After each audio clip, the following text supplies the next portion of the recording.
choisi Jésus pour guider ma vie. Mon bien-aimé Jésus, il est à moi, je suis à lui. J'ai choisi Jésus pour guider ma vie. Mon bien-aimé Jésus, il est à moi, je suis à lui. J'ai choisi Jésus pour guider ma vie. Mon bien-aimé Jésus, il est à moi, je suis à lui. J'ai choisi Jésus pour guider ma vie. Mon bien-aimé Jésus, il est à moi, je suis à lui. En marchant dans les chemins, dans les rues, observant tous les passants, chacun suivant sa propre voie, égoïstement, tristement. Mon cœur rempli de tristesse, je me pose autant de questions. Savent-ils qu'un jour ils connaîtront la mort et qu'après la mort ils feront face au jugement? Moi j'ai choisi Jésus pour guider ma vie. Mon bien-aimé Jésus, il est à moi, je suis à lui. J'ai choisi Jésus pour guider ma vie. Mon bien-aimé Jésus, il est à moi, je suis à lui.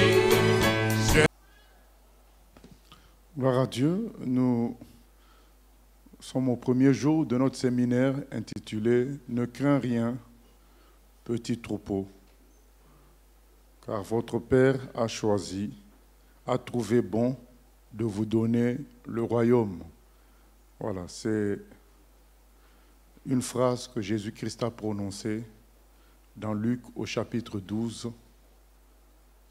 Et dans cette phrase, il y a beaucoup de richesse. Et la suite nous dit, il est écrit dans la suite, « Vendez ce que vous possédez et donnez-le en aumône. Faites-vous des bourses qui ne s'usent point, un trésor inépuisable dans les cieux, où le voleur n'approche point et où la teigne ne détruit point. Car là où est votre trésor, là aussi sera votre cœur. » Nous allons lire 3 passages bibliques qui résument les 3 jours. Donc chaque jour, nous allons lire ces 3 passages. Nous commençons donc par Luc 12, qu'on vient de lire. On va le relire. Luc 12, 32 à 34. Ensuite, ça sera Matthieu 28, 18 à 20. Et puis Éphésiens 4, 11 à 16.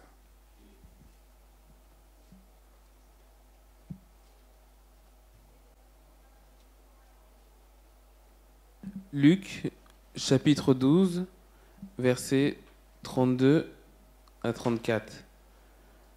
Ne crains point, petit troupeau, car votre Père a trouvé bon de vous donner le royaume. Vendez ce que vous possédez et donnez-le en aumône. Faites-vous des bourses qui ne s'usent point, un trésor inépuisable dans les cieux, où le voleur n'approche point et où la teigne ne détruit point. Car là où est votre trésor, là aussi sera votre cœur. Amen. Matthieu 28, 18 à 20. Matthieu chapitre 28, versets 18 à 20. Jésus, s'étant approché, leur parla ainsi. « Tout pouvoir m'a été donné dans le ciel et sur la terre. Allez, faites de toutes les nations des disciples, les baptisant au nom du Père, du Fils et du Saint-Esprit, et enseignez-leur à observer tout ce que je vous ai prescrit. Et voici, je suis avec vous tous les jours jusqu'à la fin du monde. » Amen. Nous lisons donc le dernier passage, Éphésiens 4, 11 à 16. Éphésiens 4, 11 à 16. Éphésiens chapitre 4, versets 11 à 16.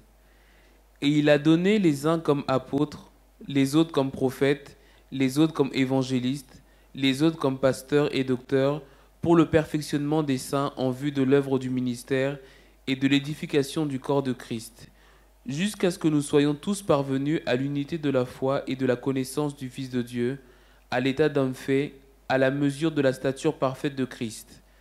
Ainsi, nous ne serons plus des enfants, flottants et emportés à tout vent de doctrine par la tromperie des hommes, par leur ruse dans les moyens de séduction, mais en professant la vérité dans l'amour, nous croîtrons à tout égard en celui qui est le chef, Christ. C'est de lui et grâce à tous les liens de son assistance, que tout le corps, bien coordonné et formant un solide assemblage, tire son accroissement selon la force qui convient à chacune de ses parties et s'édifie lui-même dans l'amour. Amen. Voilà, tous les autres passages que nous allons lire, tous les commentaires que nous allons faire dans la suite vont reposer sur ces trois passages qu'on vient de lire.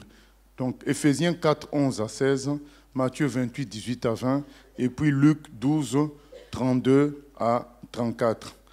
Et nous sommes obligés de lire le contexte de Luc 12, 32 à 34. Pourquoi le Seigneur va dire « Ne crains pas, petit troupeau, votre Père a choisi de vous donner le royaume ». Il y a un contexte. Le contexte, nous le connaissons à peu près tous. On a déjà entendu cette phrase du Seigneur « Cherchez d'abord le royaume des cieux et vous aurez le reste par-dessus tout ». Il y a un contexte. Et c'est lié au fait que, naturellement, nous sommes poussés à nous dire, si Dieu est capable de nous amener au ciel, il est capable de nous sauver, s'il est le Dieu Tout-Puissant, naturellement, notre pensée, la pensée vient, la suivante, c'est que déjà sur terre, nous devons être les meilleurs, les plus forts, les plus riches, ainsi de suite. Et Jésus veut donner une pensée nouvelle qui ne vienne pas des raisonnements humains. Il dit, petit troupeau, votre Père a choisi de vous donner le royaume. Attention, donc nous lisons Luc 12, 22 à 31. Luc 12, 22 à 31, pour comprendre dans quel contexte Jésus sort la phrase. Nous ne voulons pas prendre une phrase hors de son contexte. Luc chapitre 12, versets 22 à 31. Jésus dit ensuite à ses disciples, « C'est pourquoi je vous dis, ne vous inquiétez pas pour votre vie de ce que vous mangerez, ni pour votre corps de quoi vous serez vêtus. La vie est plus que la nourriture, et le corps plus que le vêtement. Considérez les corbeaux, ils ne sèment ni ne moissonnent, ils n'ont ni cellier ni grenier, et Dieu les nourrit. Combien ne valez-vous pas plus que les oiseaux? Qui de vous, par ses inquiétudes, peut ajouter une coudée à la durée de sa vie? Si donc vous ne pouvez pas, même la moindre chose, pourquoi vous inquiétez-vous du reste? Considérez comment croissent les lys, ils ne travaillent ni ne filent.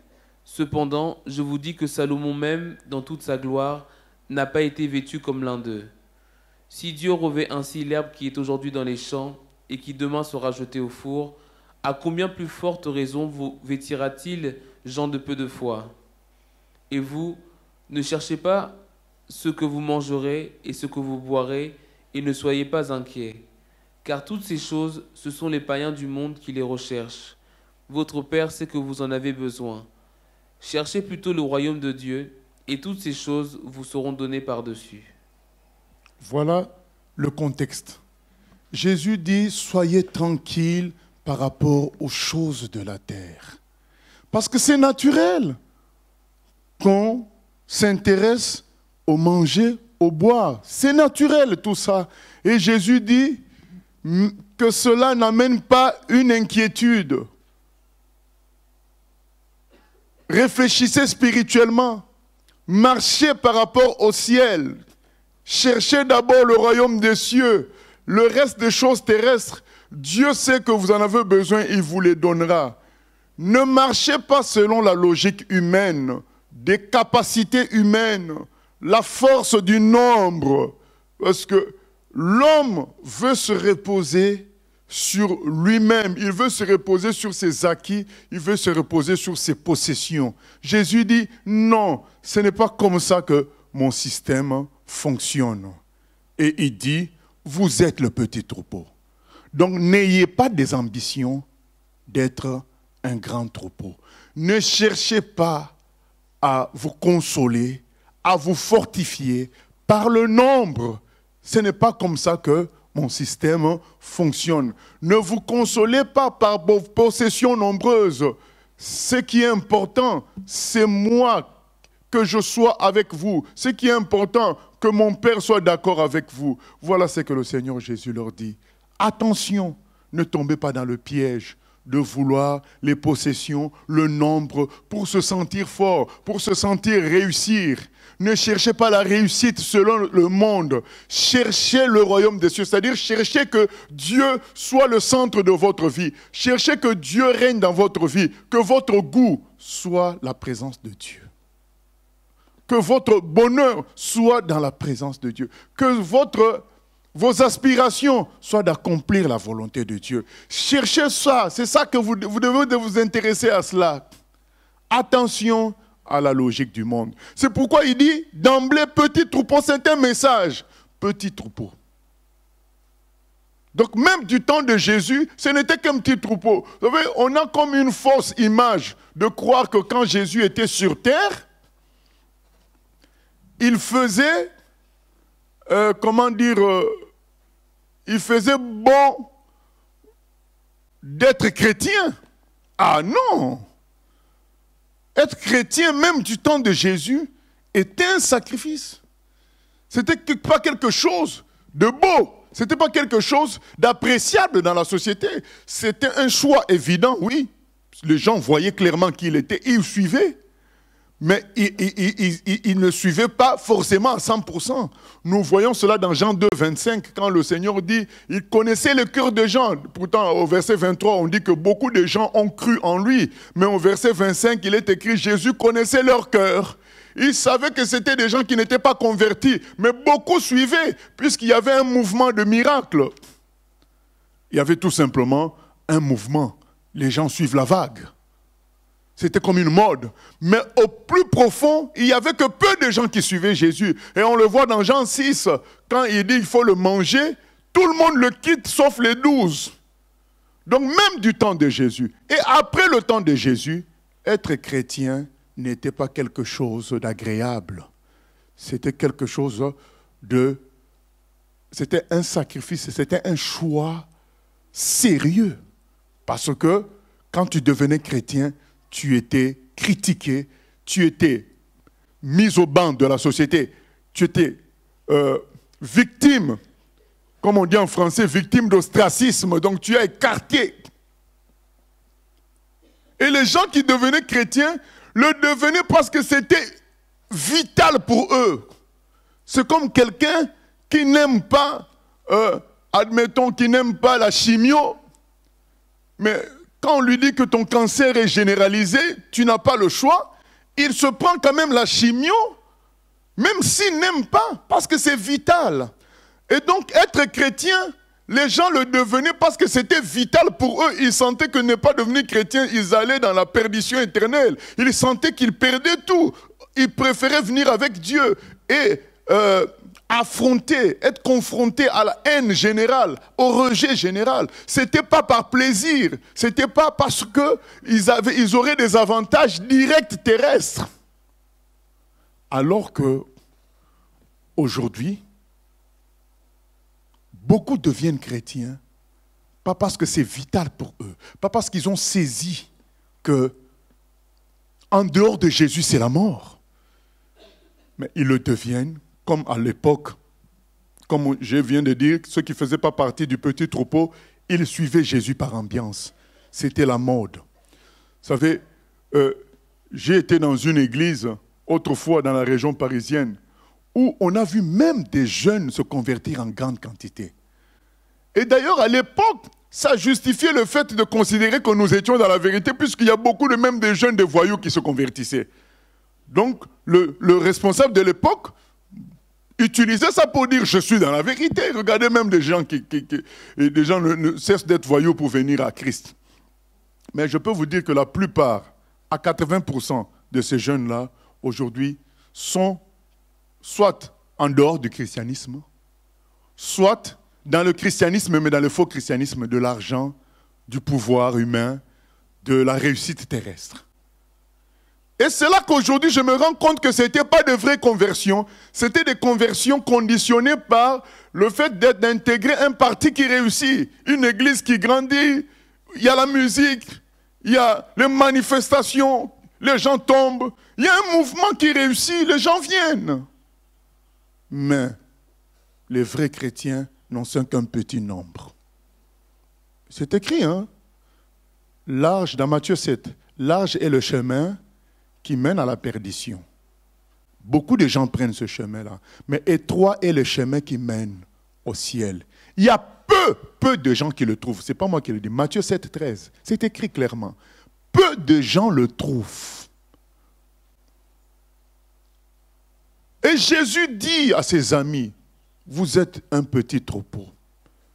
Ce n'est pas seulement petit par le nombre, c'est aussi petit par l'apparence.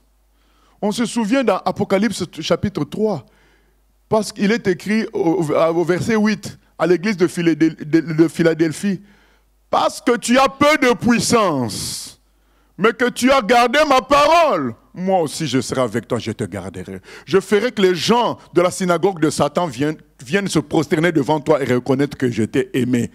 Donc cette église-là n'était pas puissante en apparence aussi. Ce n'est pas seulement petit troupeau dans le sens du nombre, même si le nombre a une grande part, mais c'est aussi en apparence. En apparence, vous êtes petit. Mais c'est sur vous que repose le royaume de Dieu. Et cela vient de quoi? C'est le choix de Dieu, de sorte que vous et moi le premier, je me pose des questions, comment je me retrouve ici à prêcher? Mais c'est le choix de Dieu. C'est votre Père qui vous donne le royaume parce que vous êtes petit. Vous avez accepté d'être petit et que votre Dieu soit grand. Vous avez choisi le Seigneur. Vous avez choisi ce qui est vital, Jésus de Nazareth.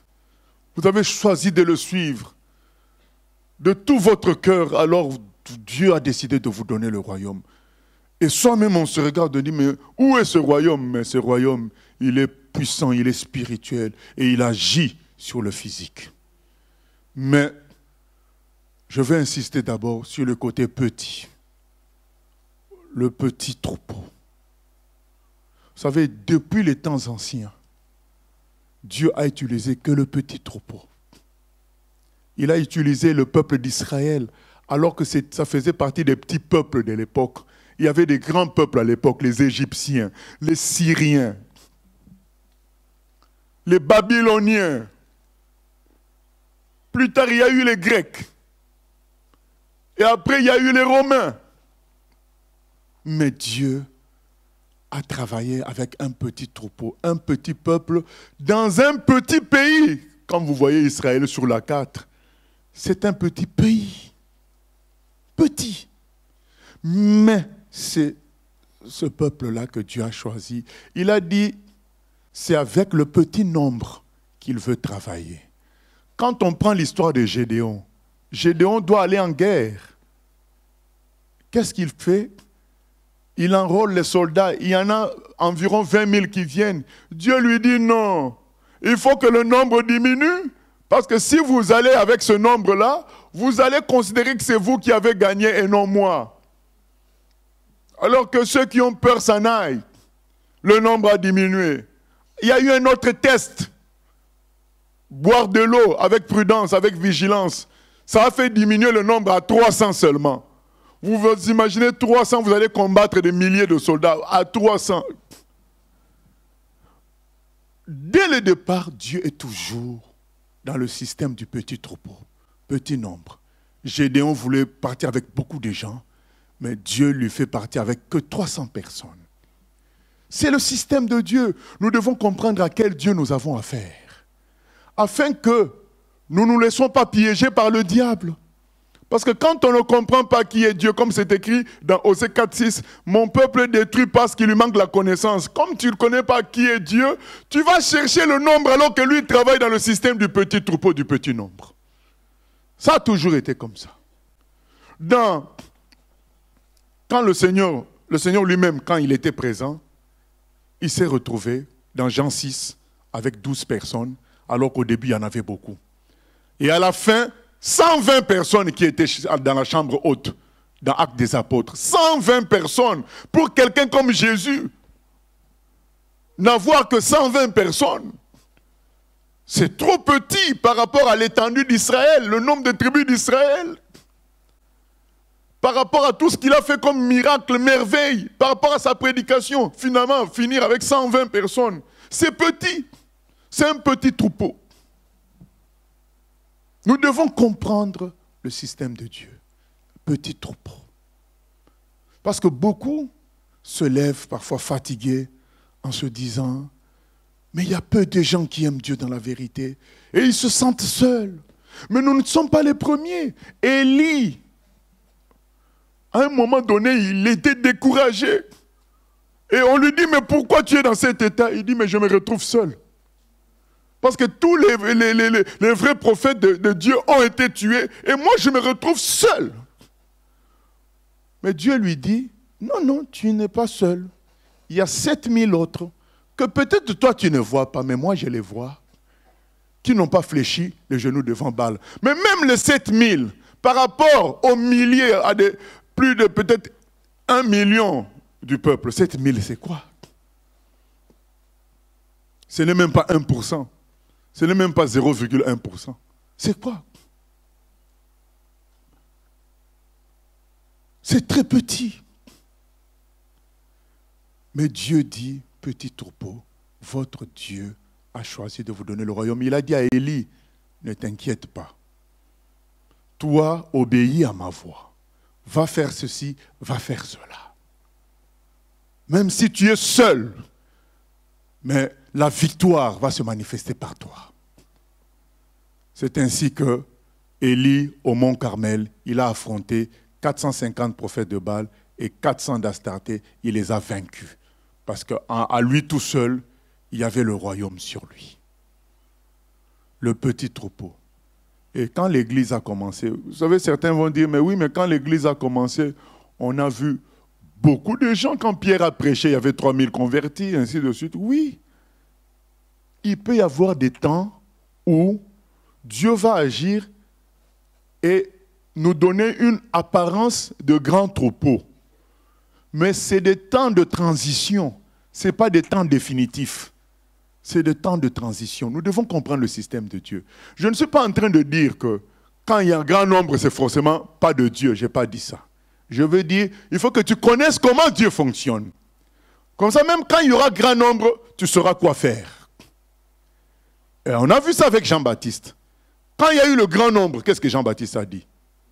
Il a été plus sévère qu'avant. Toi, tu prêches.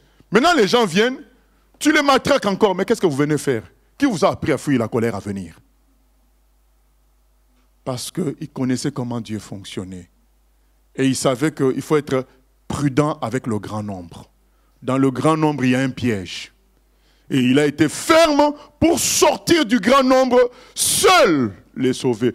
Bien-aimés, sachez-le que Dieu connaît déjà qui est qui. Tout ce que nous faisons, c'est l'officiel. C'est-à-dire rendre officiel les choses. Mais lui, il sait qui est qui. N'est-ce pas qu'il dit, le Fils de l'homme est venu chercher et sauver ceux qui étaient perdus. Donc il connaît les perdus. Il est venu les récupérer eux. Les autres, ça sera notre prédication, notre travail, sera un jugement pour eux. Ça sera un jugement. Mais Dieu sait. Et donc quand il nous dit petit troupeau, il sait que ça sera un petit troupeau. Il le sait. Et Jean-Baptiste, quand il les voit, il menace. De sorte que seuls ceux qui voulaient vraiment changer de vie, ils ont continué avec Jean-Baptiste, malgré sa dureté. Et l'église commence. On dit, ah mais prédication de Pierre, 3000 personnes, oui, il y a des temps de transition comme ça, où il peut y avoir beaucoup de gens. Mais souvenons-nous du texte qu'on a lu dans Matthieu 28. Allez et faites de toutes les nations des disciples. C'est ce qu'on verra demain. Le but, ce n'est pas de faire du nombre. Une grande famille, une méga church, donc une grande église, est gérée comme une famille. Non, le but, c'est de former les gens et les envoyer. Former les missionnaires et les envoyer. Donc même quand il y a le grand nombre, nous devons avoir une stratégie de formation de travail pour que le grand nombre s'éparpille et continue le travail. Ce n'est pas les conserver pour faire une grosse famille. Non. Le grand nombre, c'est pour le travail. Nous ne devons pas tomber dans le piège de l'ennemi. Donc il y a eu 3000, d'accord. Et quand ces gens-là ont commencé à se stabiliser, qu'est-ce qui se passe? dans Actes des Apôtres chapitre 8, le Seigneur envoie la persécution. Pourquoi il permet la persécution? Pour disperser les gens. C'est ainsi que les gens se sont dispersés par la force du Seigneur, parce qu'on est des humains. Naturellement, quand on s'entend bien, on a tendance à vouloir rester ensemble. Et quand le Seigneur a vu qu'ils commençaient à rester ensemble, alors qu'il avait dit dans Matthieu 28, il faut commencer, non, dans Actes des Apôtres 1:8, vous recevrez une puissance, le Saint-Esprit survenant sur vous, vous serez mes témoins à Jérusalem, en Judée, à Samarie, et puis sur toutes les extrémités de la terre. Mais ils ont commencé à se stabiliser à Jérusalem. Dans Actes des Apôtres, chapitre 8, verset 1, c'est l'inverse de 1:8, eh bien, ils dispersent. Ils créent une persécution qui fait qu'un homme comme Philippe se retrouve tout seul à Samarie. Et il est écrit, Philippe prêcha Christ, et toute la ville était ébranlée et touchée. Toute une ville touchée par un homme. Nous revenons toujours au système de petits troupeaux. Philippe était tout seul à Samarie. Il n'était pas accompagné d'un escadron de chrétiens, lui tout seul. Petit troupeau, votre Père a décidé de vous donner le royaume. Alors qu'est-ce qui se passe? À travers la persécution, les chrétiens se répartissent en petits troupeaux. Mais maintenant, on va dire, mais si Dieu est tout-puissant, pourquoi il n'est pas efficace pour toucher le grand nombre? Non. Le problème avec le grand nombre direct, le problème c'est que le nombre en lui-même est une puissance. Je crois que soit on a déjà prêché là-dessus ou fait une étude biblique là-dessus. Je crois une étude biblique un mardi. Le nombre est une sorte de puissance. Nous, on dit le nombre comme ça, c'est le nombre, mais dans l'esprit, dans le monde spirituel, le nombre est une puissance. Voyez même, qu'est-ce qui va se passer à la fin des temps, qu'est-ce qui va se passer? Satan va être libéré de l'abîme, il va aller séduire qui? Toutes les nations de la terre. Donc ils viendront en grand nombre comme des mouches pour étouffer le peuple du Seigneur. Et un feu va venir du ciel et les consumer tous. Donc d'où ils vont tirer leur force? Du nombre. Vous imaginez toute la terre qui converge vers Jérusalem. On se dit on va gagner, on est nombreux. Mais le nombre, c'est ça la puissance du nombre. Le nombre est une force spirituelle. Et Dieu, il dit dans sa parole, on ne peut servir deux maîtres. Tu ne peux pas servir Dieu et servir une autre entité spirituelle. On dit le nombre comme ça, mais en esprit, c'est une entité spirituelle. À chaque fois que les gens sont nombreux, ils se sentent beaucoup plus forts. Donc ça veut dire qu'ils reçoivent une puissance par le nombre. Donc le nombre est une entité spirituelle. C'est pourquoi Dieu ne peut pas s'entendre avec le nombre. Comprenons cela. C'est pourquoi Jésus dit, petit troupeau, votre Dieu a choisi de vous donner le royaume. Alors, ce n'est pas parce qu'on est petit troupeau qu'on n'est pas efficace. Quand ils se sont répandus comme ça, ils se sont répandus en petits troupeaux à gauche, à droite. Et les persécutions continuaient. Les petits troupeaux se divisaient, mais plus les petits troupeaux se divisaient, plus l'évangile se répandait. Mieux que quand c'était le grand troupeau. Quand c'était le grand troupeau à Jérusalem, où ils étaient plus de 3000, peut-être même plus de 5000 par la suite, ben, ils restaient à Jérusalem. Ils priaient chaque jour, ils prêchaient entre eux, c'est bien. Mais est-ce que la parole atteignait la Samarie? Non. Est-ce que la parole atteignait la Grèce? Non. La Syrie? Non. Mais c'est quand il y a eu persécution que les chrétiens se sont répandus partout. Maintenant, plus dans la force du nombre, mais dans la force du petit troupeau du Seigneur. Des gens, vous savez, pour vivre en petit troupeau comme ça, il faut être transformé. Il faut être une nouvelle famille. Être des créatures célestes. Voilà. Des animaux de même espèce.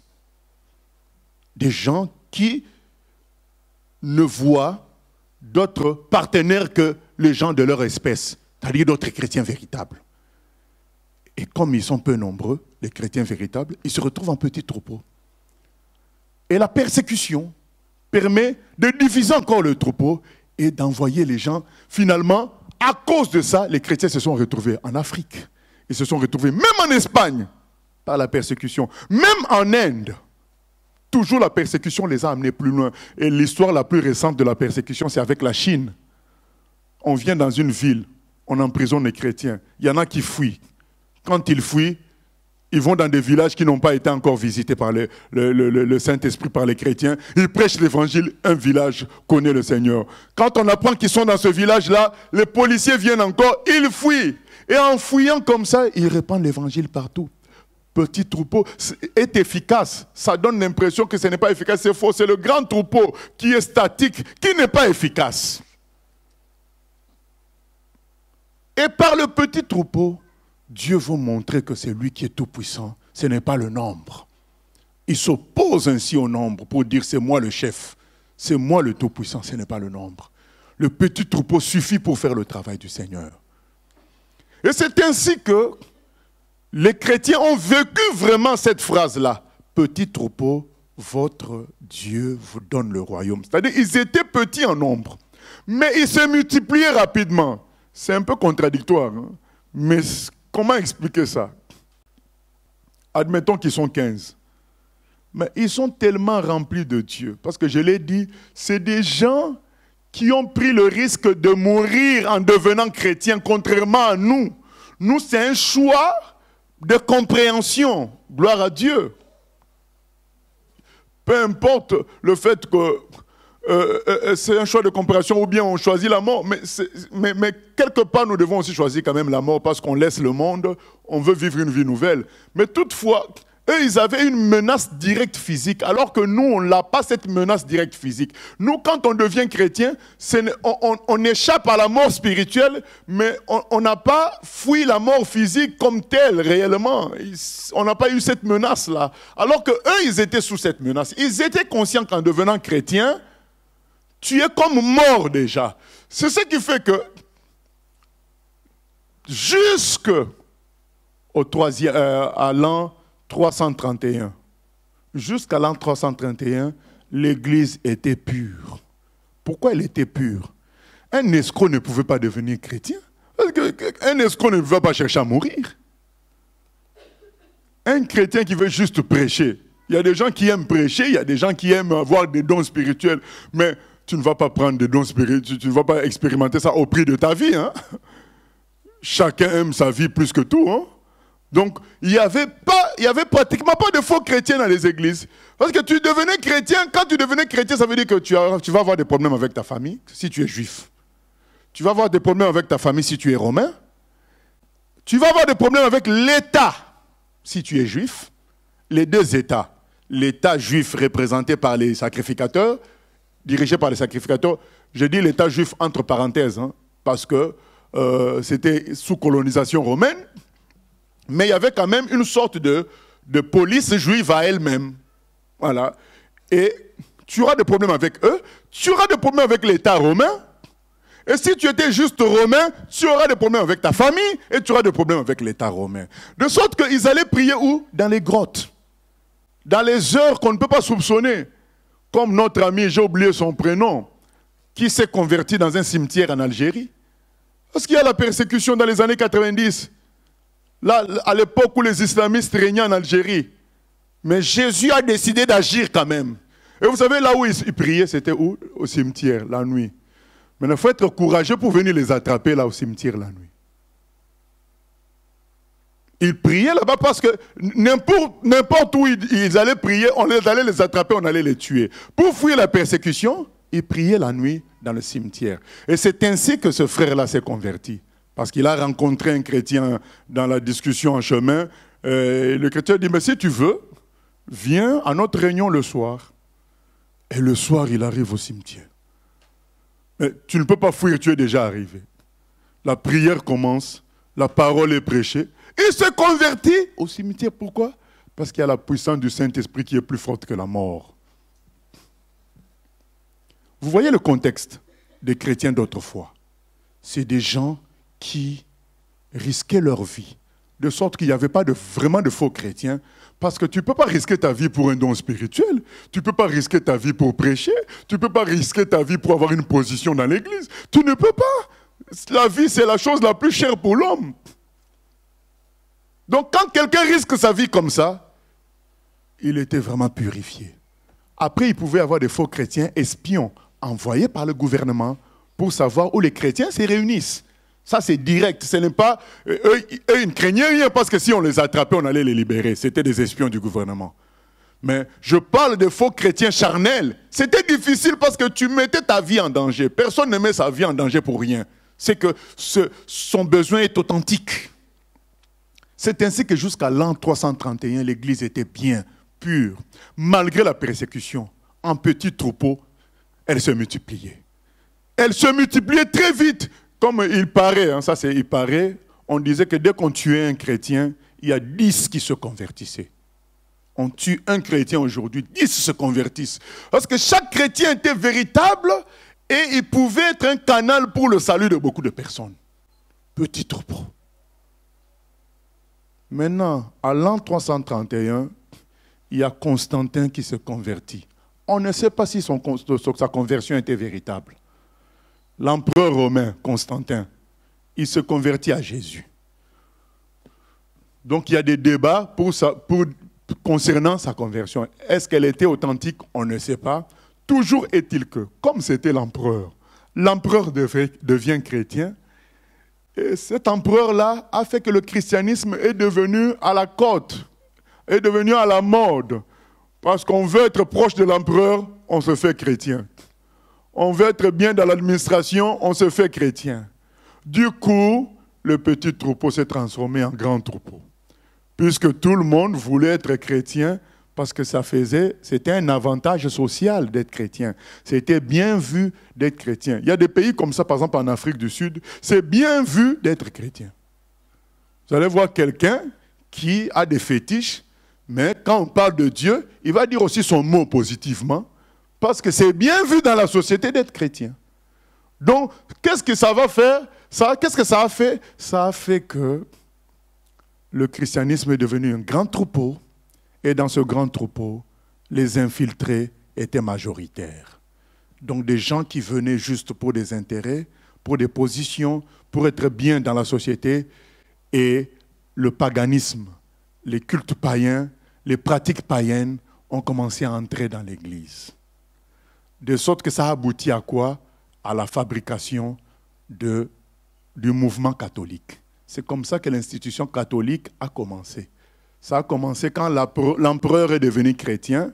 L'empereur a fait avec l'évêque de Rome, parce qu'à l'époque, il y avait des évêques, c'est-à-dire des responsables de villes chrétiens, et chaque ville avait son responsable qui était indépendant du responsable de l'autre ville. C'est-à-dire l'évêque de Rouen ne pouvait pas donner des ordres à l'évêque de Caen. Chaque évêque était indépendant dans son fonctionnement. Maintenant, quand l'empereur est devenu chrétien, l'évêque de Rome, qui était à la capitale, il s'est associé avec l'empereur et il a voulu être le chef de tous les autres évêques. Et il s'est adjoint le concours, l'aide de l'armée, puisque l'empereur a l'armée. Donc quand un évêque n'est pas d'accord avec l'évêque de Rome, on lui envoie l'armée. Soit il fuit, soit on le tue. Voilà, c'était comme ça, de sorte que le catholicisme a été fabriqué. L'évêque de Rome est devenu le chef de tous les évêques par la force. C'est ça le catholicisme. Quand vous suivez même les infos, vous allez entendre que certains journalistes qui connaissent l'histoire, ils appellent le pape l'évêque de Rome. Ils l'appellent encore jusqu'aujourd'hui l'évêque de Rome. Parce que chaque ville avait son évêque. Mais l'évêque de Rome a pris le pouvoir et s'est imposé sur tous les autres évêques par la force de l'armée, puisqu'il était associé à l'empereur. Le christianisme est devenu le grand troupeau. Et dans ce grand troupeau, hors de contrôle de Dieu, enfin, hors de contrôle des vrais chrétiens, qu'est-ce qui s'est passé? Les vrais chrétiens ont fui ce grand troupeau ou sont restés encore dedans tout en cachant leur réalité, leur attachement véritable à la parole de Dieu, à Jésus.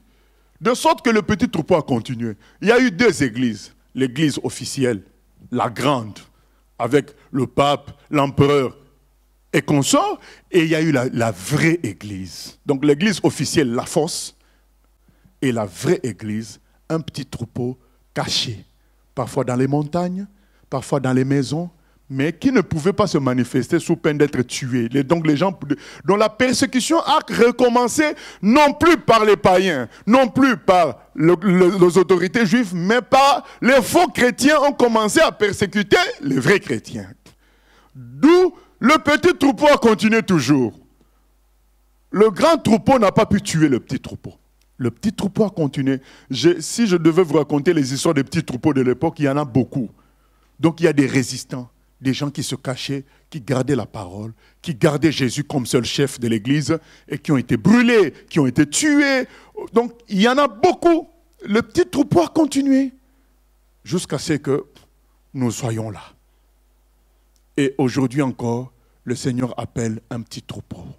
Des gens qui vont s'attacher à la vérité, qui ne vont pas se laisser avoir par la force du nombre, par la force de l'État. Vous savez que le grand troupeau, sa tendance, c'est quoi? C'est de pactiser avec l'État pour éviter les problèmes. On se met, je ne suis pas contre toutes les fédérations, je dis tout simplement ce qui se passe. On se met en fédération pour être un grand troupeau, pour avoir du poids vis-à-vis de l'État et essayer de négocier toujours avec l'État. Non! Le Seigneur a dit, rappelons-nous cette phrase, votre Père vous donne le royaume. On n'a pas besoin que l'État nous donne le royaume. Notre Père nous l'a donné. Même si on est un petit troupeau, c'est ce que le Seigneur nous dit. Le petit troupeau a le royaume. C'est pourquoi notre thème d'aujourd'hui, c'est quoi? C'est la responsabilité. Nous devons prendre nos responsabilités.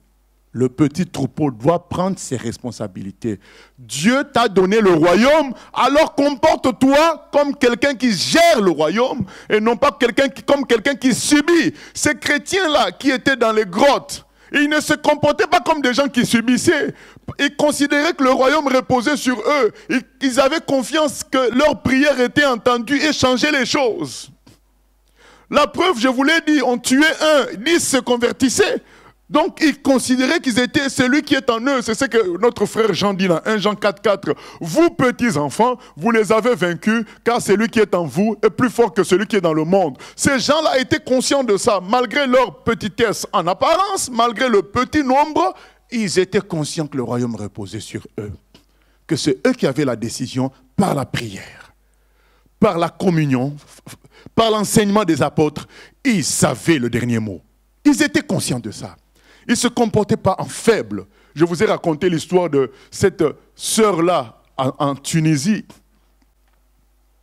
attrapée en tant que chrétienne, à l'époque, donc à la même époque de l'Église primitive, après quelques siècles, attrapée en tant que chrétienne, véritable, par qui? Par les faux chrétiens, bien sûr. On n'a pas pu la tuer parce qu'elle était enceinte. Donc ils ont entendu qu'elle accouche et on lui a dit, le mot, vous allez voir, le mot qui était connu à l'époque, c'est rétracter. Donc on te demande de te rétracter. Est-ce que tu veux te rétracter? Elle a dit non, je ne me rétracte pas. Je n'enlève rien. Je crois en Jésus seul et la Bible est la parole de Dieu. D'accord.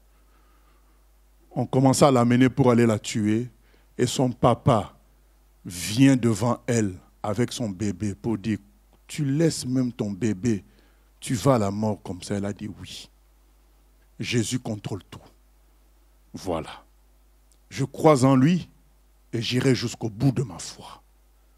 Elle a laissé son bébé. Aujourd'hui, les gens diront, soyons raisonnables. Elle était plus raisonnable que nous tous réunis parce qu'elle croyait que Jésus contrôlait tout, contrôlait même son bébé, contrôlait tout. Que tout était entre les mains du Seigneur. C'est ça le royaume. Tout est dans les mains du Seigneur. Je vous ai dit que les 3 passages qu'on a lus, résumer tout. Qu'est-ce que Jésus dit dans Matthieu 28, 18? Qu'est-ce qu'il dit dans Matthieu 28, 18? Première phrase. Tout pouvoir m'est donné. Tout pouvoir. Quand tu es conscient qu'il a tout pouvoir, tout ce que le diable peut te montrer pour te déstabiliser, ça devient comme de la paille. Il te dit, mais ton enfant, tu laisses ton enfant. Elle a dit oui. Jésus sait tout. Je m'en vais. Petit troupeau, votre Dieu a choisi de vous donner le royaume. Il y a Marie Durand qui a été enfermée dans la tour de Constance. une Française à cause de la vérité, pendant plus de 30 ans, enfermée, toute seule, perdu sa jeunesse, mais parce qu'elle n'a pas voulu rétracter. Elle n'a pas voulu se rétracter. Jean Hus, qui a été brûlé au feu. On lui a dit, tu te rétractes. Il a dit non. Et pendant que le feu commençait à le brûler, il a commencé à chanter les louanges du Seigneur. Le feu augmentait en puissance, mais les chants de Jean Hus ont dominé sur le bruit du feu. Ça, c'est le petit troupeau. Ils étaient conscients que leur maître avait tout sous son contrôle. Il ne marchait pas en personne dans la défaite. Il marchait en Seigneur, en prince, parce que nous sommes co-héritiers avec Jésus-Christ. C'est ça l'histoire du petit troupeau. Et aujourd'hui encore, le petit troupeau continue. Il y a des gens qui ont pactisé avec le monde en faisant des méga-churches, centres commerciaux. C'est des grands troupeaux que les présidents respectent parce qu'ils ont besoin de leur voix pour les élections. C'est des grands troupeaux avec des grands pasteurs, entre guillemets. Mais c'est le troupeau qui n'est pas de Dieu. Le vrai troupeau du Seigneur, ça ne veut pas dire que quand les gens sont petits en nombre que c'est le vrai troupeau, je n'ai pas dit ça. Le vrai troupeau du Seigneur est attaché à la parole, est attaché à Jésus. Voilà, la parole et Jésus seul. Et à cause de ça, 2 Timothée 3,12 nous dit, ils vont être persécutés. De sorte que ils vont se multiplier, comme on va voir demain, par disciples-là et non pas par logique commerciale. Où les gens vont venir en grand nombre comme pour prendre quelque chose. Non, nous devons renoncer à cela. Je n'ai pas dit que le Seigneur ne peut jamais faire du grand nombre. Il peut le faire, il a fait avec la prédication de Pierre. Il a fait avec Jean-Baptiste, le grand nombre commence à venir. Mais tout de suite après, le Seigneur, quelque temps après, le Seigneur a envoyé la persécution pour partager le petit troupeau. Nous n'allons pas attendre la persécution. Nous devons comprendre le système du Seigneur. Il veut fonctionner en petit troupeau. Nous comprenons ça à l'avance. Nous n'avons pas besoin qu'on nous envoie la persécution. Nous devons nous armer de cette pensée-là que je fais partie du petit troupeau des gens qui croient vraiment que la Bible est la vérité, que si je suis sur terre, c'est pour être utilisé pour le salut de l'humanité et non pas pour mes besoins terrestres, car Dieu connaît mes besoins. C'est ça le contexte de Luc 12, 32 à 34. Cherchez d'abord le royaume des cieux. Les besoins terrestres, Dieu les connaît. Je ne dois pas fonctionner pour cela. C'est ainsi qu'il est écrit dans Luc 21. Ne vous laissez pas appesantir par le besoin de manger et de boire. Je crois Luc 21, 34. Ne vous laissez pas appesantir par tout cela. Ça nous appesantit à force de chercher le CDI, à force de chercher la belle maison, à force de chercher le mariage. Ça nous appesantit et ça nous sort du but réel du Seigneur, qui est que nous soyons le petit troupeau qui survit sur terre. Voilà, nous sommes en train de survivre. Au fait, notre vie n'est pas ici. Nous sommes en sursis. Ce n'est pas notre vie. Notre vie, comme dit Colossiens 3:3, est cachée avec Christ en Dieu. Ici sur terre, nous sommes comme un véhicule. Mais il y a des gens qui oublient ça, qui sont eux-mêmes en entier sur terre. Non, nous ne sommes qu'un véhicule. Notre vie est au ciel. Un vrai chrétien, tu peux lui donner 5 millions. Tout de suite, il donne ça à Dieu. Parce qu'il n'a pas goût à l'argent, il a goût à Dieu. C'est ça le vrai chrétien. Il n'est qu'un véhicule, le véhicule du Saint-Esprit. Mais ce n'est plus le cas parce qu'on a encore les rêves des choses du monde. Comment on s'étonne que beaucoup de chrétiens finissent dans la chair, finissent dans les choses du monde. Parce que quand ils se sont convertis, ils ont gardé le système du monde dans leur tête. Ils se sont dit, j'aime être chef d'entreprise, mais je vais l'être dans la vérité. Oui, mais la vérité nous impose d'avoir Dieu comme maître, comme conducteur. Si Dieu n'est pas notre maître, notre conducteur, nos rêves sont des rêves de la chair. Dieu n'est pas là pour assouvir la chair. Il est là pour nous amener à faire sa volonté. Petit troupeau, votre Dieu a choisi de vous donner le royaume. Aujourd'hui encore, le Seigneur a un reste, a un petit troupeau, des gens qui ont compris qui était Jésus. Des gens qui ont compris qui est Jésus. Des gens qui ont compris comment Jésus a fonctionné. Des gens qui ont compris que c'est la parole de Dieu qu'il faut suivre et non pas la logique humaine. Et ces gens-là sont petits en nombre. Même quand les chrétiens se retrouvent à 100, parmi les 100, il y a peut-être 25 qui font partie du petit troupeau. Le reste est là, mais en gardant encore des objectifs terrestres. Ce n'est pas ça le petit troupeau. Le petit troupeau, c'est un ensemble d'étrangers. C'est ainsi que Jésus appelle l'Église. L'Église, c'est ensemble des gens qui sont appelés hors d'eux. Ils sont appelés hors du monde. Et ils sont très peu parce que dans l'Église, on retrouve des gens qui continuent toujours à vouloir utiliser le Seigneur pour assouvir la logique humaine, la logique matérielle, la logique du monde. Or, 2 Corinthiens 5, 17 nous dit « Celui qui est en Christ est une nouvelle création. Les choses anciennes sont passées et toutes choses sont devenues nouvelles. » Et quand on ramène les gens à ça, ils disent, mais non, mais nous sommes quand même des humains. Mais oui, mais le Saint-Esprit est tout puissant pour nous donner une nouvelle nature. C'est ce que nous devons poursuivre. C'est ça, bien-aimé, faire partie du petit troupeau. Des gens dont l'existence, leur propre existence ne leur dit plus rien.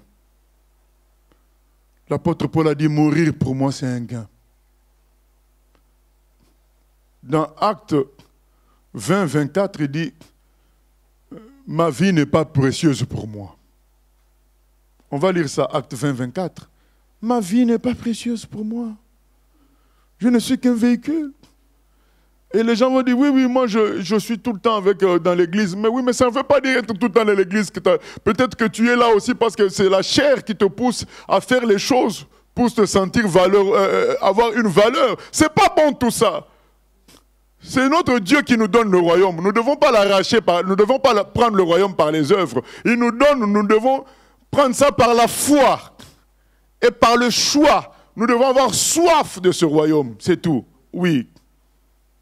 Acte chapitre 20, verset 24. Mais je ne fais pour moi-même aucun cas de ma vie comme si elle m'était précieuse, pourvu que j'accomplisse ma course avec joie et le ministère que j'ai reçu du Seigneur Jésus, d'annoncer la bonne nouvelle de la grâce de Dieu. Amen, amen. Il dit, ce qui m'intéresse, c'est ne plus ma vie. C'est accomplir ma course en tant qu'enfant de Dieu, finir ma course. Pour dire comme Paul à la fin de 2 Timothée 4, 7, j'ai combattu le bon combat, j'ai gardé la foi. Et deuxième objectif, accomplir la mission divine, qui est d'annoncer l'évangile. Tout le monde ne peut pas être comme Paul, mais tout le monde doit contribuer à l'annonce de l'évangile comme Paul. Tout le monde doit comprendre que nous sommes le petit troupeau laissé sur terre pour Matthieu 28, 18 à 20. Je le dis bien. Les 3 passages que j'ai donnés résument le séminaire.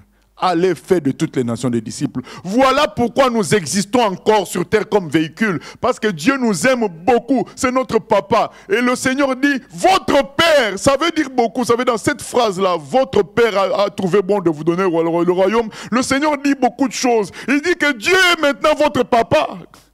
Mais qui est ce papa qui va laisser son enfant dans la souffrance terrestre? Si ce n'est pour une mission qui dépasse la vie de son enfant.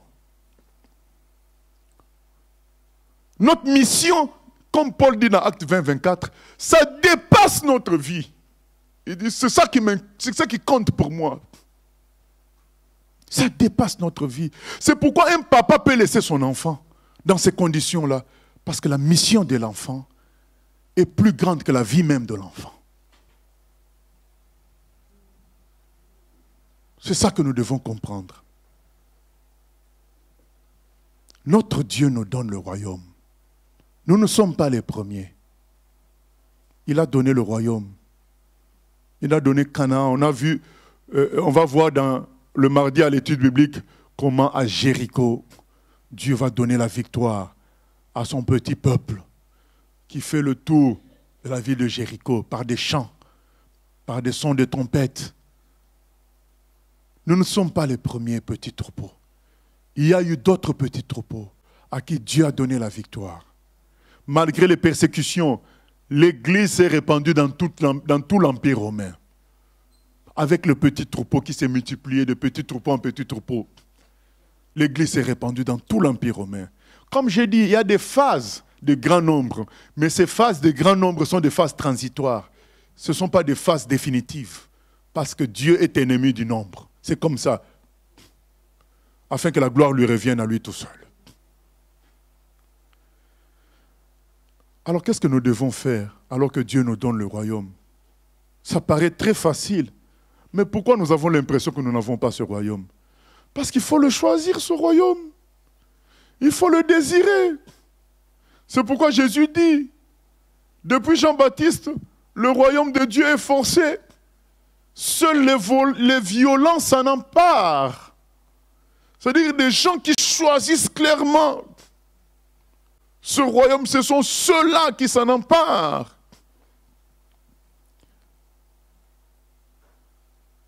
On a amené, vous savez, pour brûler un chrétien, avant de brûler un chrétien, il devait passer par la rétractation. Jean Hus, on l'a amené au tribunal. On lui a dit de se rétracter. Il a dit, je ne me rétracte pas. Au contraire, je tiens à vous dire que la Bible est la parole de Dieu, Jésus est le seul maître de notre foi, ainsi de suite.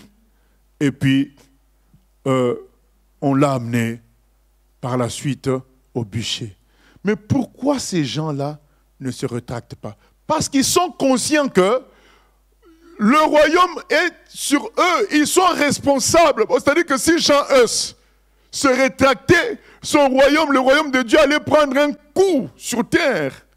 Ils préfèrent mourir que le royaume de Dieu garde sa force. C'est ça leur choix. Et quand Jean Hus est mort, les gens disent que il y a eu beaucoup plus de monde qui se sont intéressés au véritable évangile prêché par Jean Hus que quand il était vivant. Nous pouvons voir quelque chose comme une perte. On peut voir le petit nombre qu'on est comme une sorte de défaite, comme une sorte de traînage, comme une sorte de lourdeur. Mais c'est nous qui pensons ainsi. Dieu, il nous a promis qu'il nous donne le royaume et Dieu ne ment point. Malgré le petit nombre, c'est nous qui avons le royaume. Nous devons faire confiance à la parole de Dieu et avancer. C'est nous qui avons le royaume. Aujourd'hui, nous devons prendre nos responsabilités. Si tu es vrai chrétien, le royaume de Dieu repose sur toi. Si tu te rétractes comme certains, tu donnes un coup au royaume de Dieu que Dieu t'a donné. Jésus, dans Luc 4, on a voulu faire de lui un roi par Satan. Il a dit non. Moi, je sers le royaume de Dieu. Les gens de ce monde voudront faire de toi un roi, un riche, une belle femme, un homme beau, un homme fort. Les gens de ce monde et ta chair voudraient faire de toi en quelque sorte un roi dans ce monde. Refuse comme Jésus. Toi, tu as déjà le royaume de Dieu. C'est pourquoi Jésus a refusé le royaume de Satan, parce qu'il avait déjà le royaume de Dieu. Beaucoup acceptent le royaume de Satan. Pourquoi? Ils pensent qu'ils sont mains vides. Parce que le royaume de Dieu, Jésus dit, ne vient pas de manière à frapper les yeux. Et l'homme n'est pas content d'avoir un tel royaume. Alors, il va écouter la voix du diable qui va lui proposer des choses visibles, des choses claires qu'il peut toucher, une popularité qu'il peut toucher, un poste qu'il peut toucher, un rôle où il se sent fort. Il va écouter la voix du diable. Et il va refuser le rôle de simplicité que Dieu lui donne. Vous savez, il y a un frère qui disait, les gens, comme les gens Wycliffe, les Wycliffe, tous ces gens-là, ils sont sortis de familles modestes. Ils ne pouvaient pas savoir qu'ils allaient révolutionner le monde chrétien par la vérité. Mais ils ont fait ce que Dieu leur demandait de faire, et sans savoir les conséquences. C'est pourquoi, frère, fais ce que Dieu te demande de faire en Christ à 100%, en obéissant à la parole, en obéissant au Saint-Esprit. Ne cherche pas ta valorisation personnelle. En général, ce qui te valorise, ça ne vient pas de Dieu. Ce qui vient de Dieu va souvent te diminuer. Accepte cela parce que Dieu ne donne sa gloire à personne. Dès qu'on veut te valoriser, fais attention. Car la gloire ne revient qu'à Dieu seul. Accepte le rôle de Seigneur. Amen. Voilà ce que le Seigneur veut pour nous. Nous allons lire Matthieu 5, 13 à 16.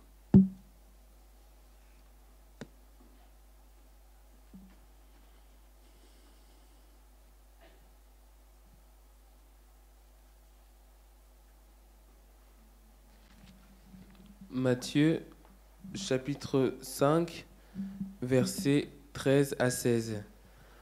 Vous êtes le sel de la terre, mais si le sel perd sa saveur, avec quoi la lui rendra-t-on? Il ne sert plus qu'à être jeté dehors et foulé aux pieds par les hommes. Vous êtes la lumière du monde. Une ville située sur une montagne ne peut être cachée, et on n'allume pas une lampe pour la mettre sous le boisseau, mais on la met sur le chandelier, et elle éclaire tous ceux qui sont dans la maison. Que votre lumière luise ainsi devant les hommes, afin qu'ils voient vos bonnes œuvres et qu'ils glorifient votre Père qui est dans les cieux. Voilà, Jésus veut nous dire, nous avons une responsabilité très importante. C'est nous le sel de la terre et la lumière du monde. Et il dit, nous devons prendre conscience de ça et agir pour produire les œuvres du ciel. Donc, c'est-à-dire vivre pour le ciel, vivre en véhicule du Saint-Esprit. Que nous annoncions l'évangile et que nous portions les fruits du ciel afin que le monde soit sauvé. Voilà l'objectif de notre vie sur terre. Prenons nos responsabilités. Ne cherche pas ce qui satisfait la chair pour que tu te sentes bien. Le nombre, le titre. Les gens, beaucoup de vrais serviteurs de Dieu n'ont pas eu de titre de prophète, d'apôtre, tout ça. Ils ont fait parce qu'ils étaient le sel de la terre, tout simplement. La lumière. Prenons nos responsabilités. Chaque matin, quand tu te réveilles, tu te dis, j'ai la responsabilité de l'éclairage du monde. C'est ce que tu dois te dire. Donc mes prières, comment tu vas éclairer? Par tes prières et par tes prières, par ce que tu peux dire concernant Dieu et par tes œuvres qui montrent la nature divine. C'est comme ça que tu peux briller. Et ainsi ramener les gens à Dieu pour être sauvés. C'est ce pourquoi Dieu t'a laissé sur terre. Nous lisons aussi Matthieu 16. Ça, c'est volet responsabilité. Nous continuons toujours dans le volet responsabilité en ajoutant autre chose. Matthieu 16, 18 à 19 et puis Matthieu 18, 18 à 19. Matthieu, chapitre 16, versets 18 à 19. Et moi, je te dis que tu es Pierre, et que sur ce roc je bâtirai mon église, et que les portes du séjour des morts ne prévaudront point contre elle. Je te donnerai les clés du royaume des cieux. Ce que tu lieras sur la terre sera lié dans les cieux, et ce que tu délieras sur la terre sera délié dans les cieux. 18, 18 à 19.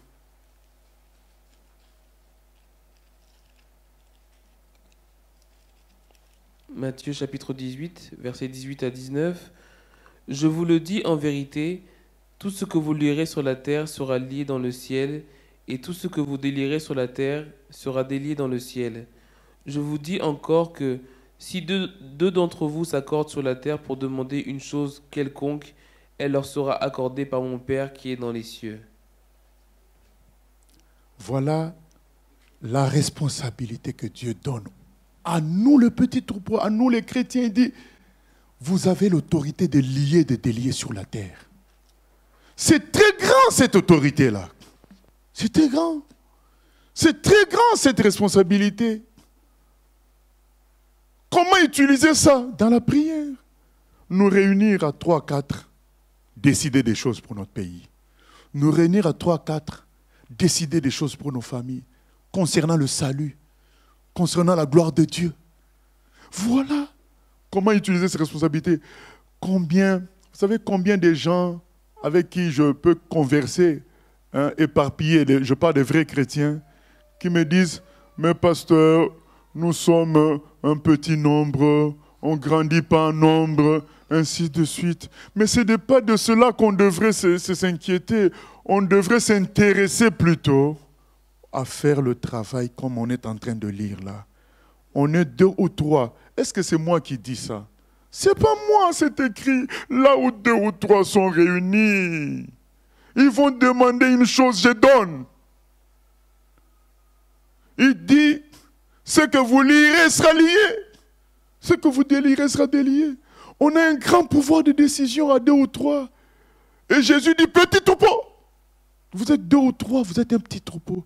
C'est pourquoi rien ne marche. Pourquoi rien ne marche? Parce qu'au lieu de nous inquiéter de faire le boulot comme il faut, d'être des gens convertis vraiment, des gens qui avons donné vraiment notre vie au Seigneur, on s'intéresse, ah mais il n'y a pas beaucoup de résultats, il n'y a pas beaucoup de gens qui se rajoutent à nous, il n'y a pas ceci. Au fait, c'est comme quelqu'un qui a des lingots d'or dans sa chambre, il s'inquiète du fait que dans son compte bancaire, il n'y a que 200 €, il n'y a que 150 €. On lui dit, ben, va acheter telle chose. Ah, mais je n'ai que 150 €. Ouais. Maintenant, le monsieur qui lui a donné les lingots d'or se dit, mais est-ce qu'il est conscient qu'il a des lingots d'or? C'est ça le problème. Dieu nous a donné la capacité de gérer les nations. Psaume 2:8, demande-moi les nations, je te donnerai un héritage. Il nous a donné la capacité, c'est ce qu'on vient de lire, Matthieu 16:16-18. Les portes du séjour des morts n'auront pas le dessus sur toi. Église, petit troupeau. On a tout ça. Luc 10:19. Il nous a donné l'autorité de marcher sur les serpents, les scorpions, sur toute la puissance de l'ennemi. On a tout ça. Maintenant, on nous dit avancez. On se dit, ah mais non, mais on n'est que 5. Avancez. Ah oui, mais je ne sais pas bien chanter. Avancez. Il me manque de l'argent. Comme on entend beaucoup de chrétiens dire, bon, ça va, mais c'est seulement les moyens pour faire l'œuvre de Dieu. Ça m'énerve quand j'entends ça. Un jour, j'ai entendu le témoignage d'un homme qui était sorti de l'islam. Il devait devenir imam. Et quand il a décidé de sortir de l'islam, toute sa famille était très en colère. Et un jour, on vient toquer à sa chambre, on lui dit, on t'attend dans la cour. Quand il sort à la cour, il a vu la cour était remplie d'hommes, des quinquagénaires et des quadragénaires, des gens de 40 ans, 50 ans. Vous savez, c'est les moments où on a encore un peu la force de la jeunesse et la méchanceté du vieux, quoi. Et ces gens-là étaient là pour lui dire, petit, tu te rétractes aujourd'hui. Lui, il était face à eux. Il a dit, je ne me rétracte pas. J'ai choisi Jésus. Il y a un qui s'est levé pour aller lui porter sa main. Il est tombé de là où il était. Un deuxième s'est levé. Il s'est approché. Il est encore tombé. Il était comme dans une bulle, dans une sphère infranchissable. Mais vous vous imaginez quelqu'un qui a vécu ça. À la fin de son témoignage, il dit, vraiment le Seigneur agit, mais ce qui nous manque, c'est des moyens financiers. Quand j'ai entendu ça, j'ai dit, mais ce n'est pas possible. Comment tu peux expérimenter de telles choses et prétendre que tu ne peux pas faire l'œuvre de Dieu comme il faut parce qu'il manque de l'argent? Quelle contradiction! C'est ça qu'il ne faut plus accepter, frère. Dieu nous a donné le royaume, il ne nous a pas dit que c'est conditionné à l'argent. C'est à nous d'accepter le royaume tel qu'il nous l'a donné. Nous inventons des raisons. Lui, il dit qu'il nous a donné le royaume. Toi, tu dis non, tu m'as donné le royaume, c'est vrai, mais il manque l'argent. Oh, mais comment il peut te donner le royaume sans que tu aies les moyens? C'est parce que c'est toi qui ne veux pas fonctionner comme lui, il veut fonctionner avec toi. Jésus, quel argent il avait? Paul, il a dit, j'ai appris à vivre dans l'abondance comme dans la disette. Prenons le royaume. Prenons notre responsabilité. Il n'y a aucun obstacle devant nous. C'est lui-même qui le dit dans Matthieu 16. Pas d'obstacle devant nous. Tout est vaincu à la croix. Même notre propre chair, parce que c'est notre argument le plus important. De tous les temps, tous les serviteurs de Dieu disent toujours, « Ah, mais je suis faible. » Tous. Moi le premier. Tous on a l'habitude de dire à Dieu, c'est trop grand ce que tu me demandes. Mais ce n'est pas bon, puisqu'il sait à qui il a affaire. Il le demande quand même. Il dit, petit troupeau, tu es petit, mais c'est sur toi que repose ma gloire. Revêtons-nous de cette gloire et avançons. Au lieu de continuer à discuter, prions, utilisons les armes du Seigneur, les armes offensives, les armes défensives, le bouclier de la foi, l'épée de l'esprit, la parole de Dieu, la prière par l'esprit. Utilisons tout ça et avançons. Prenons nos responsabilités. C'est sur nous que repose le royaume. Malgré le fait qu'on est petit troupeau, le Seigneur agira avec puissance. Ce n'est pas nouveau. Il a fait ça avec Moïse. Il était avec Aaron. Deux comme ça devant le Pharaon avec tous ses soldats. Il a vaincu. Il a fait ça avec Josué. Il a fait ça avec David. Il était un petit garçon. Il arrive devant Goliath. Il dit, je suis petit, mais celui qui est en moi est plus fort.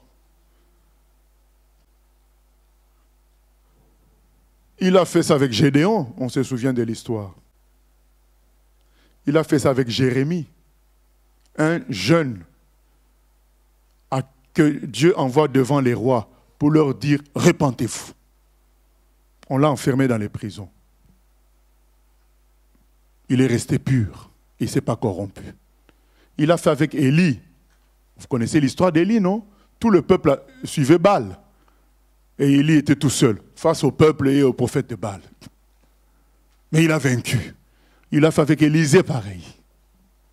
À chaque fois, c'est des petits troupeaux. Et finalement, il va le faire avec les Paul, les Pierre, les Jean. Ils étaient petits, mais ils ont fait des exploits avec le Seigneur. On n'a aucune justification. Le petit troupeau a reçu le royaume, qu'il utilise ce royaume pour faire l'œuvre de Dieu. Mais un des problèmes, c'est que ces gens-là, ils ont pris le risque de mourir. Ils ont tout lâché. Parce que pour affronter Goliath, David devait se mettre en tête qu'il est mort. Pour affronter Jéricho sans armes, Josué devait se mettre en tête que c'est quitte ou double, comme on dit en français. Ça passe ou ça casse. Avec Dieu, c'est comme ça. Tu vas dire ça passe ou ça casse.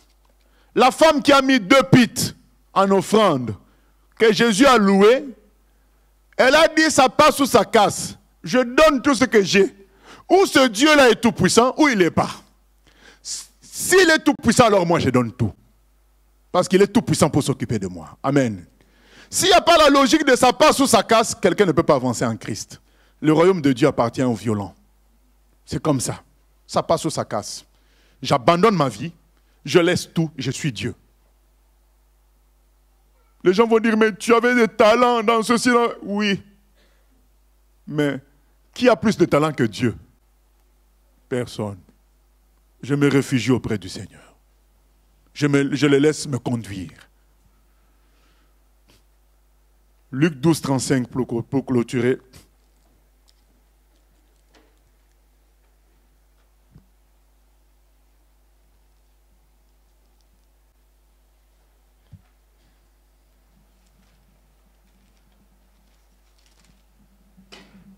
Luc, chapitre 12, verset 35. Que vos reins soient sains et vos lampes allumées. C'est tout, hein? Que vos reins soient sains et que vos lampes soient allumées. Donc, le Seigneur nous dit, mettons-nous en ordre de bataille. Que vos reins soient sains et vos lampes allumées. Comme les soldats de Gédéon. Ils sont partis avec les lampes allumées dans la cruche. Ce qui importe, c'est la lampe du Seigneur. Que vos reins soient sains. Allez, on avance. On est le petit troupeau.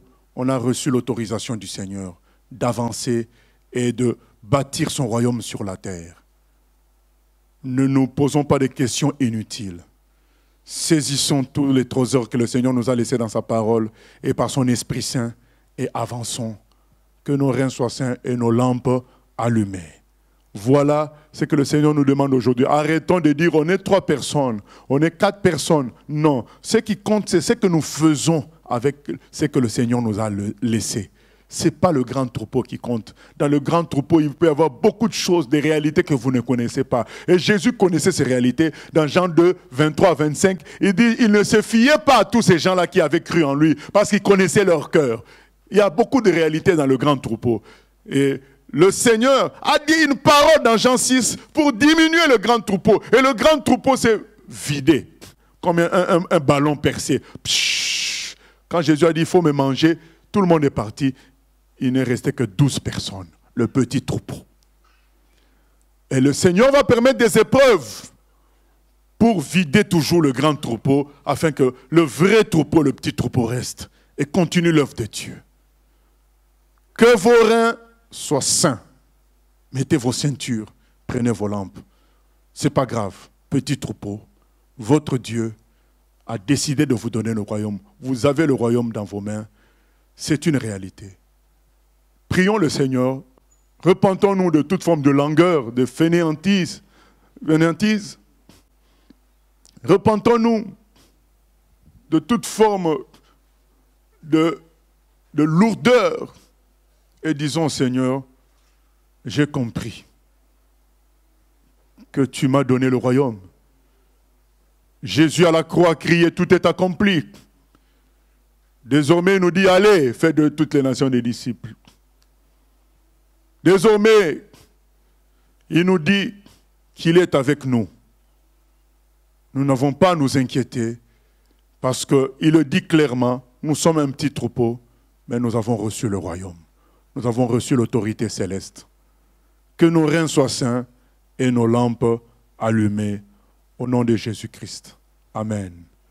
Père éternel, nous voulons nous repentir de toute forme de négligence, de toute forme de religiosité, où nous venions juste pour compléter le nombre, ou bien pour recevoir des enseignements pour nous-mêmes. Seigneur, pour juste notre vie personnelle à nous, sans nous soucier vraiment de ce que tu veux faire avec nous, sans nous soucier de ton intérêt à toi en nous, Seigneur. Nous voulons, Seigneur, nous repentir de cela. Au nom de Jésus-Christ, purifie-nous, Seigneur, par ton esprit, Seigneur. Purifie-nous par ton sang précieux. Nous voulons à nouveau être le petit troupeau en action que tu as choisi. Remplis-nous à nouveau de ton esprit, Seigneur, dans le nom de Jésus.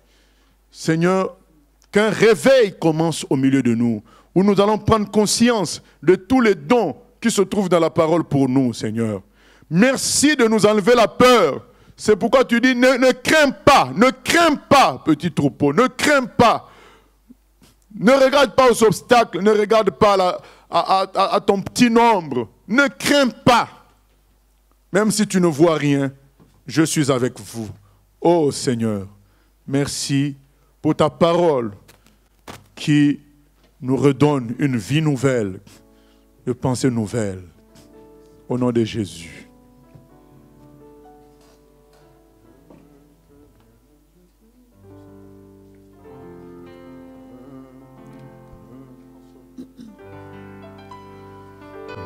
Ne crains rien, je t'aime, je suis avec toi.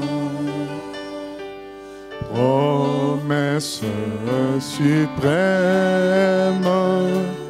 qui soutient ma foi. La sombre vallée n'a plus de terreur. L'âme consolée, je marche avec mon Sauveur, je marche avec mon Sauveur. Non, non, non, non, jamais tout seul. Non, jamais tout seul. Jésus mon Sauveur me garde, jamais ne me laisse seul. Non, non, non, non, jamais tout seul, non, jamais tout seul. Jésus mon sauveur me garde, je ne suis jamais tout seul. Le 1, ne crains rien, ne crains rien, je t'aime, je suis avec toi. Promesse suprême, promesse suprême, qui soutient ma foi, qui soutient ma foi. La sombre vallée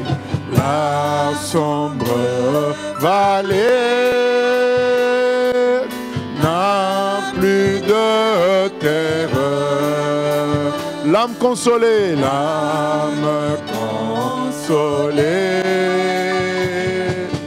je marche avec mon sauveur. Non, non, non, non, jamais tout seul. Non, jamais tout seul. Jésus mon sauveur me garde, jamais ne me laisse seul.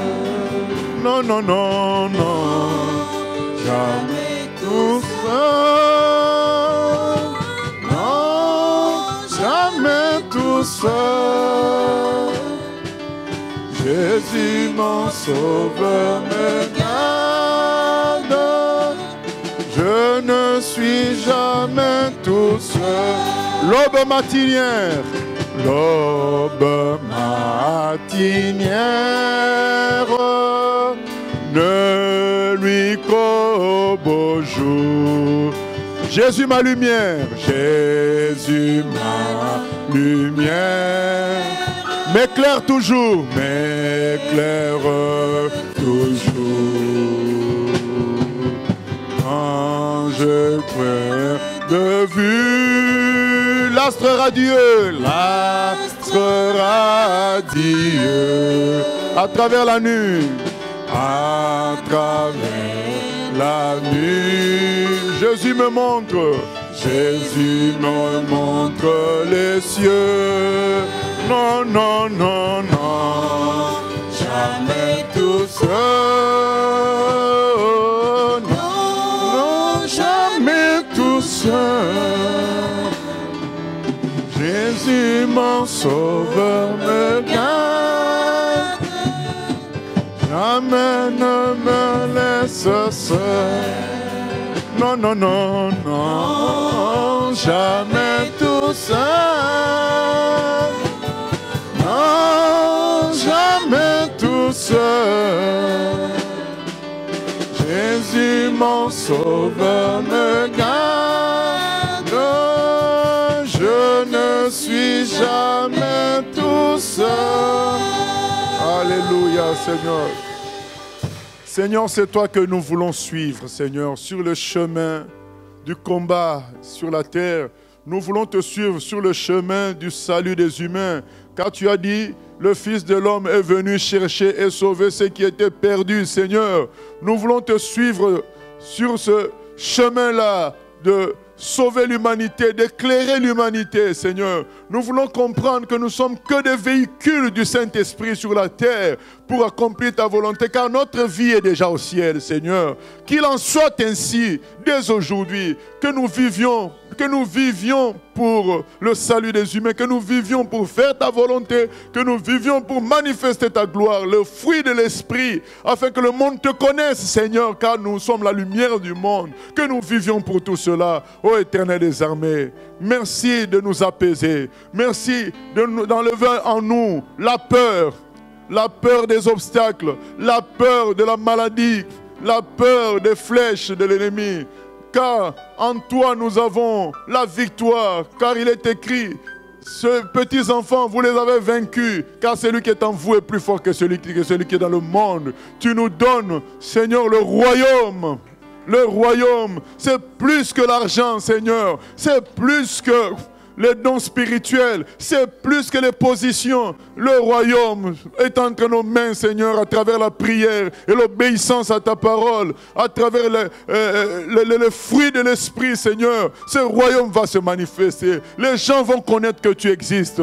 Et nous voulons, Seigneur, ne pas nous départir de ton système qui consiste à travailler en petits troupeaux, Seigneur. Nous voulons rester dans ta logique, Seigneur. Même si de temps à autre, tu peux nous surprendre par des grands troupeaux. Nous voulons rester attentifs et faire le tri. Quand il le faut, ne pas nous accrocher au nombre, Seigneur. Accepter quand tu fais le tri. Accepter, Seigneur, quand tu fais, Seigneur, la sélection pour de futurs combats, Seigneur, que nous acceptions, Seigneur, que nous acceptions quand tu fais le tri pour nous envoyer, Seigneur, à gauche, à droite, que nous acceptions cela au nom de Jésus. Merci, Seigneur, de nous aider. Merci de nous aider à vivre comme Paul, comme il a dit dans Acte 20, 24, je ne fais plus aucun cas de ma vie comme si elle m'était précieuse, pourvu que j'accomplisse ma course, je la finisse et j'accomplisse la mission pour laquelle Christ m'a sauvé. Alléluia. Béni soit ton nom, Père éternel, de nous réveiller, de nous soutenir. Seigneur, c'est vrai, nous n'avons plus peur, Seigneur, parce que nous ne sommes pas tout seuls. Tu as dit, je suis avec vous jusqu'à la fin des temps. Nous saisissons cette parole. Au nom de Jésus, merci encore pour tout, Père éternel. Amen. Gloire à Dieu, que Dieu soit béni. On se retrouve demain à 17h pour la suite, en sachant qu'après le temps d'enseignement, il y aura un temps de questions et réponses. Si on a des questions, qu'on les prépare pour demain. Et je dis déjà d'emblée, la plupart des questions auront leur réponse dans les 3 passages qui ont été cités à l'avance. Et que Dieu nous bénisse. Bonne nuit à tous, au nom de Jésus.